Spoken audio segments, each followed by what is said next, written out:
dafa mel ni am na benn cri de cœur boo xam ne bëgg nga ko jàllale.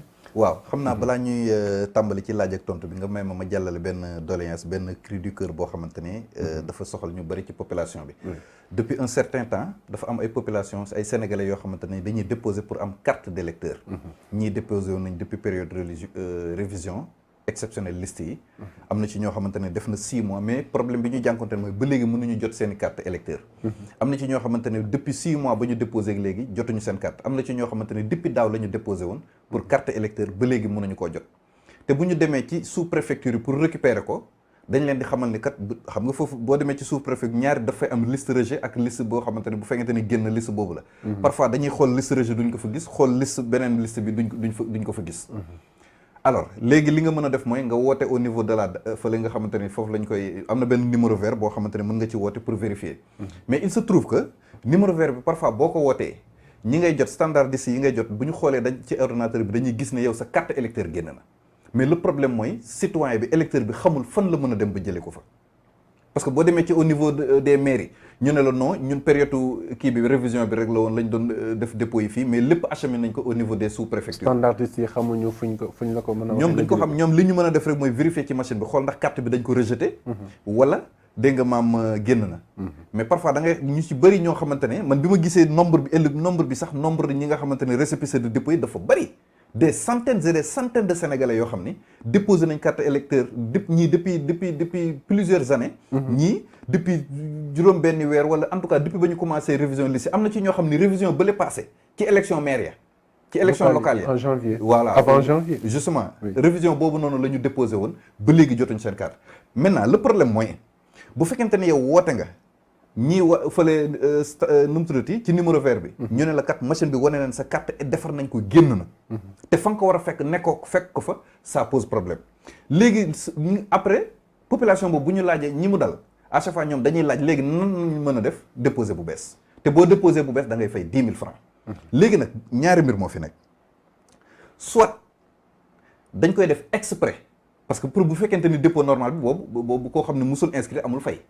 mais bu fekkente ne da ngay wute certificat de perte pour mën a wutaat beneen da ngay fay. donc soit dañ koy def exprès pour pousser les populations ñu déposer waat pour fay te bu dee loolu la c'est une raquette organisée. boo xam ne ministre de l'intérieur war na ko mettre fin immédiatement. deuxième chose. bu fekkente ne yow machine yi wane na ne yow sa carte defar nañ ko en tout cas état bi defar na ko. génn na te fekkoo ko fa nga ko war a fekk kon am na détournement bu am foofu noonu par rapport ak carte d'électeur yi te loolu war nañ ci vraiment ministère de l'intérieur war nañ ci tëjji ab l'enquête pour dimbali sénégalais yi dimbali ñi nga xamante ne vraiment depuis longtemps déposé nañ pour am seen carte électeur mais mënuñ ko jot boo waxee xam nga bu ñu la nee rejeté nga sax di nga xam motif rejet bi nga dem régulariser wala bu ñu la nee génnagul nga mën a toog patienter mais machine dañ la naan carrément sa carte defar nañ ko te génn na te fa nga ko war a fekk boo demee foofu noonu doo ko fa fekk vraiment ñu bari ci askan wi ñu ngi souffrir ci loolu parce que ay citoyens lañu. war a woote toll ci mais mënuñu koo dem defi tout simplement parce que ba léegi mënuñu fexe ba jot li nga xamante ni moom mooy seen carte électeur. d'accord et c'est un problème hein? C'est un problème boo xam ne ministère de l'Intérieur. Ah oui c'est un problème très sérieux. war na ci taxaw vraiment war nañ ci. oui te mën na am ay répercussions sur le plan électoral parce que bu ñu nee da nga am pièce d'identité. ñu mu génn te yow jotoo ci.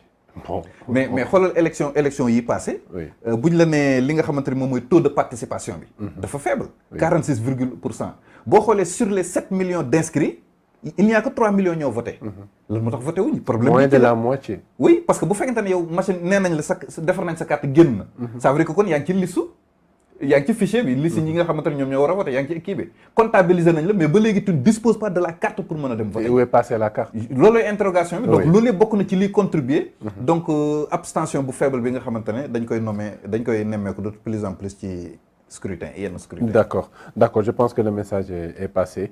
On va passer à d'autres actualités. Gis nañu ces derniers jours les sorties multipliées des hommes politiques ku ci demee ni Ousmane Sonko Pape Djibril Fall ki nga xam ne mooy Bougane Gueye Dany à travers une émission ak Pape Diop mi nga xam ne dafa annoncé son ralliement pour soutenir le groupe parlementaire Benno Bokk Yaakaar. Mais on va s'attarder un peu ci bi gën a récent. mooy sortie bu Ousmane Sonko. démb wax na déclaré na candidature am yenn annonce yoo xam ne def na ko. ci wàllu actualité internationale sous-régionale particulièrement avec ce qui se passe au Mali le déploiement de forces sénégalaises au Mali dans le cadre de la MINUSMA et cetera d'autres points yoo xam ne abordé na ko mais sur le plan dans le cadre général naka ngay décrypter sa sortie. waaw man discours Ousmane Sonko bi ma déglu. buñ ko doon tënk mën naa ko tënk ci ñeenti mbir. bi si jiitu mooy wax na taxawaayam par rapport ak présidentielle bu 2024 samp na ndëndëm. te côté boobu noonu je pense que c'est un discours qui vient à son heure parce que ñu bëri ñu ngi doon interroger wu. quelle sera la position de kii Pastef par rapport ak présidentielle 2024 ndax amul am yenn mbir yoo xamante ni mën na koo gàllankoor donc. réaffirmer na position par rapport à la présidentielle de 2024. réaffirmer na ancrage Pastef dans Yewwi. wax na également ci projet parlementaire bi nga xamante ne ñoom am nañ ko.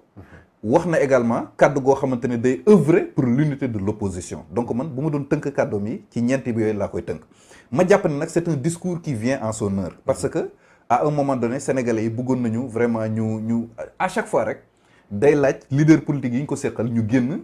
di leeral askan wi di leen gindi di wane seen position de principe par rapport ak yenn mbir yi nga xamante ne jëm nañ ko par exemple projet parlementaire bi mu dévoilé ñun ñëpp xam nañ ci le 14 septembre ñu ngi jëm vers l'installation de la 14e législature donc jaadu woon na askan wi xam lan mooy projet parlementaire u coalition boobu nga xamante ni moom mooy Yewwi Askan Wi wala boog intercoalition Wallu Yewwi te je pense que Ousmane Sonko li mu def ñi ñu jiite war nañ koo roy ci ñoom c'est-à-dire que boo jiitee ay nit de temps en temps périodiquement war nga génn jàkkaarloo ak ñoom pour édifier leen waxuma nag comme ni ñu koy defee de ñaari ministre ñëw toog nga wax lu la neex après jug dem te les questions essentielles doo ko évoquer waxuma comme ni ko gouvernement conseil des ministres doyul ci loolu non pas même au-delà du conseil des ministres xam nga am na benn rencontre périodique boo xam ne gouvernement bi dañuy def conférence waaw mais boobu du ci évoquer les questions essentielles donc ñu foofu joxewuñ information ils ne font pas dans l'information mais ils font dans la communication parce que ñoom li leen neex li ñu bëgg a wax la ñuy génn wax je donne un exemple ak ce qui s'est passé avec les inondations nga xam ni am na ñetti nit yu ci doon yuti faatu ñàkk ci seen bakkan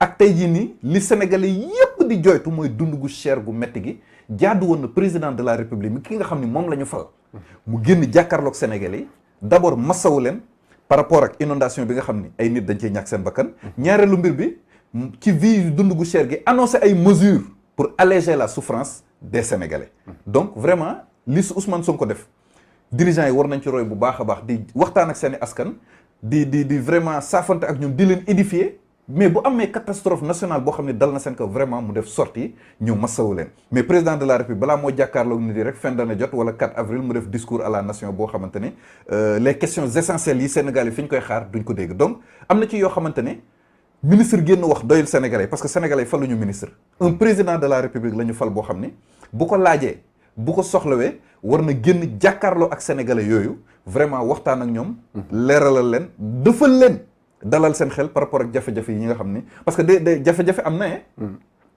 yàlla ne képp ku la ni dund gi dëkk bi mi ngi dox daf lay nax képp ku la ni dund gi lépp ça va dëkk bi neex na da lay nax dëkk bi dafa metti ci sénégalais yépp la metti ndegam ci ñiy fonctionnaire ak salarié yi ñiy liggéey am salaire la metti asama ak ñeneen ñu dul ñoom dund gi cher na loolu laal dañ ko yokk spéculation boo xamante ne direction du commerce mënu ci dara amul benn contrôle boo xamante ne def nañ ko pour jéem a stabiliser les prix dayoo sax